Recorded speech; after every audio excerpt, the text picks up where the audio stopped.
right, so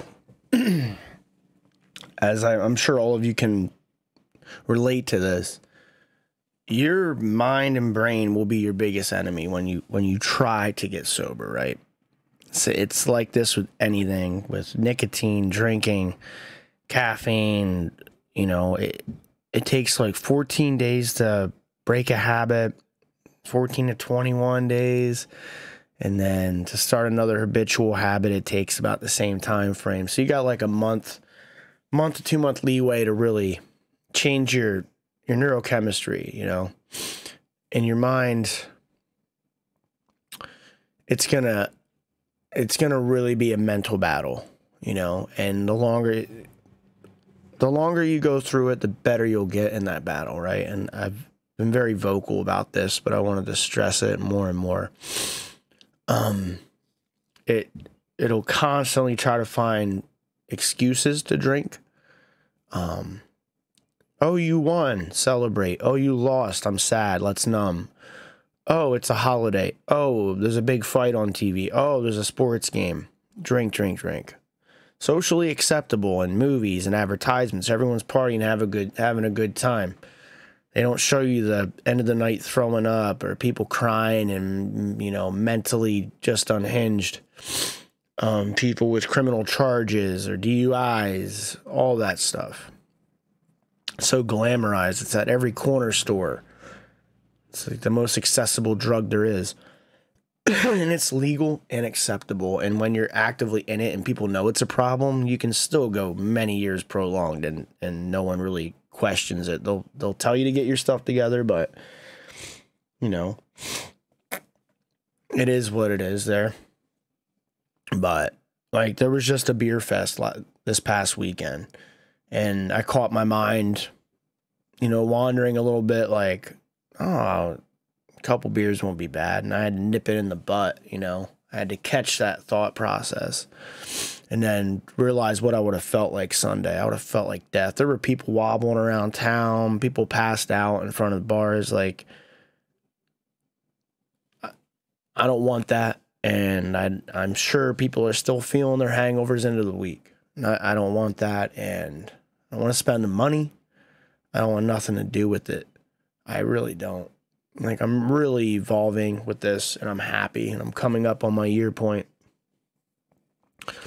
But I did catch my brain like, Beer Fest was always like an integral part. Whether I went to it or not, there was always like an after party or like the bar afterwards, So it was always interconnected. And I caught myself like, man, this is my first like June and July. This is the tail end of my year of sobriety. So like getting through this, I've went through the holidays at the end of the year quite a bit sober, but it's a little bit of a challenge in my brain crept in like, oh man, you'll be all right. The whole moderation thing just never works. Like, oh, you have a few. That just never appeals to me. Even when friends are like, just moderate. Like, to me, having a few isn't even worth it. I'm going after the good buzz, and then I always get too drunk, and I don't even enjoy it in reality. Like I said, the 3 to 5 drink person is what I always enjoy, but it was never enough. I always would go past that.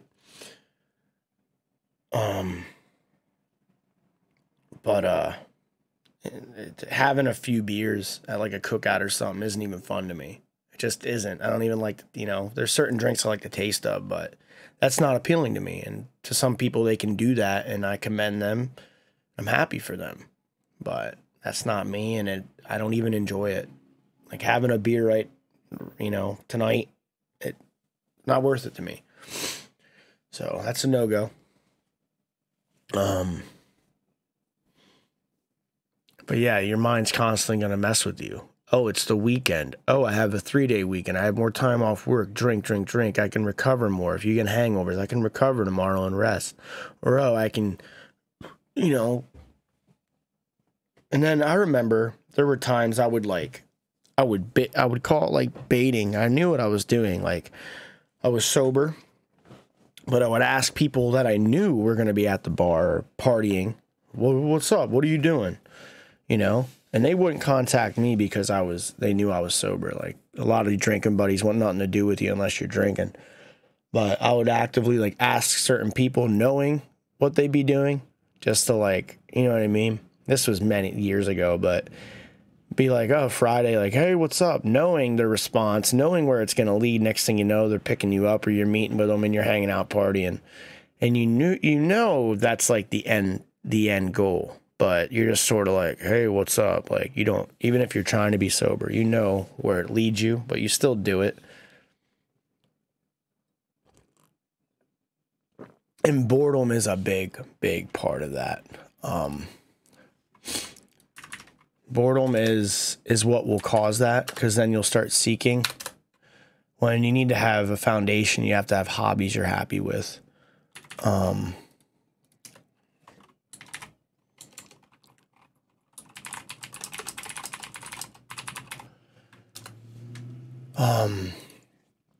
So yeah, boredom, I remember just being so bored. It's like, F it. I'm just gonna drink. You know, boredom was, besides like depression and just wanting to numb out and just like being stressed, boredom was right up there. It's like 30 to 50% of it. And, you know, you correlate every free moment when you have time off to like getting messed up. And that's like why you're so bored too, because you're sober. If you're sober on the weekend, you're bored because you're just so used to consuming it and being in that mental state and doing things while doing it. But objectively, when you have sober time, you look back and it's like, it looks like a waste of time, a waste of money, waste of brain cells. It's terrible for you. You start to think differently about it. You're not addicted to it, you know? Even if you're not physically addicted to it, you're mentally addicted to it. And it really doesn't faze me anymore. Like, even if I get bored, I'll try to find something to do, or I'll try to be productive. But it doesn't, my mind doesn't wander to drinking like it did the first couple weeks or months.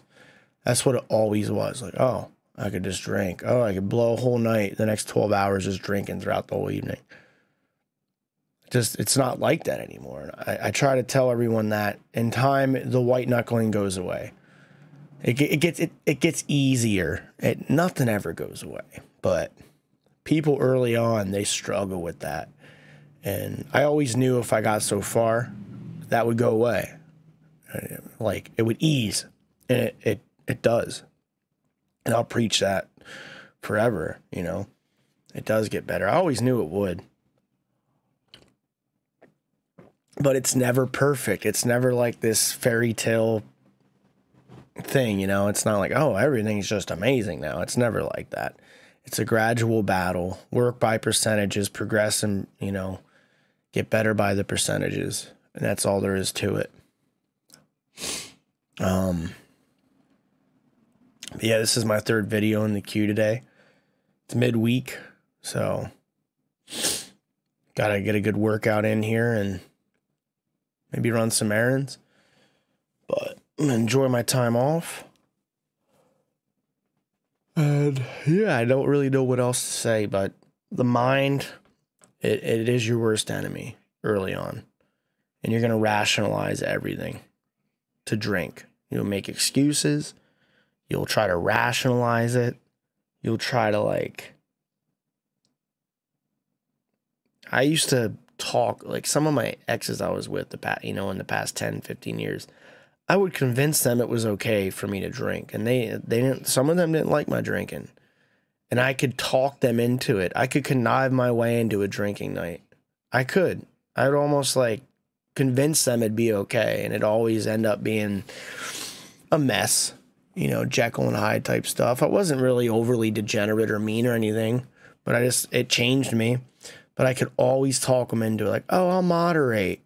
Oh, I'll be all right tonight. I won't get that messed up. And I usually did 80% of the time. I've went out and had a few beers, a few drinks. I've done it, but it just primes me for the next time, right? The big shebang. But yeah, just be aware of it. Your brain's going to play tricks on you, and it doesn't end. It eases away. It really does. Take it easy, everybody. Much love. You got the summer here. A lot of things to look forward to besides the nasty heat that's coming if you're in a hot state. But yeah, take it easy.